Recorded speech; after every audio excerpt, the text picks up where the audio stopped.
அனைவருக்கும் வணக்கம். ஒரு அழகான பதிவு. கவிஞர் கண்ணதாசன் ஐயாவை பற்றி அனைவரும் நம்ம அறிந்த ஒன்று.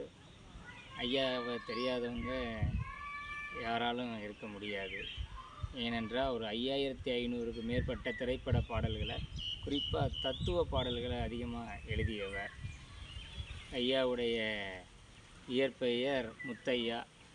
ஆமாம், தாசன் அப்படின்னாவே தனக்கு அன்பானவன், அடிமையானவன். அதனால தான் ஐயாவுக்குமே கண்ணதாசன் அப்படின்னு பெயர் வந்தது. நம்ம சிவகங்கை மாவட்டத்துக்கு பக்கத்தில் சிறுகூடல்பட்டி அப்படிங்கிற கிராமத்தை சார்ந்தவர் ஐயா. அவருடைய வரிகளில் ஒரு கவிஞர் அப்படின்னா எப்படி அந்த தன்னுடைய ஆளுமையில் அந்த கவிஞர் இருப்பார் அப்படிங்கிறத ஐயா அழகான வரிகளில் சொல்லியிருப்பார்.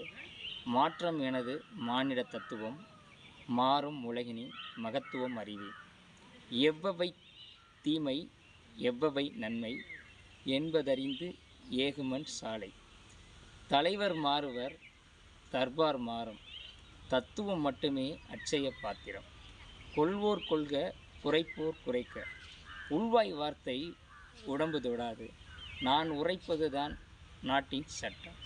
இந்த மாதிரி ஐயா கவிஞர் அப்படின்னா இப்படி தான். கவிஞன் அப்படின்னா இந்த திறமையோடு தான் வாழக்கூடியவன் அப்படின்னு சொல்லி கவிஞர்களுக்கெல்லாம் ஒரு ஆளுமையாக இருந்து தன்னுடைய படைப்புகளில் இந்த இந்த கவிதையை பதிவு பண்ணியிருப்பாங்க. அதில் ஐயாவுடைய படைப்புகளில் இயேசு காவியம், சேரமான் காதலி ஐயாவுடைய அருமையான ஒரு சாகித்ய அகாதமி விருதினை பெற்ற ஒரு அழகான நூல். இது மாதிரி அவங்கெல்லாம் நமக்கு கிடைத்த ஒரு அற்புத பொக்கிஷம் அப்படின்னே சொல்லலாம். வீடியோ பிடிச்சிருந்தால் லைக் பண்ணுங்கள், ஷேர் பண்ணுங்கள், சப்ஸ்கிரைப் பண்ணுங்கள்.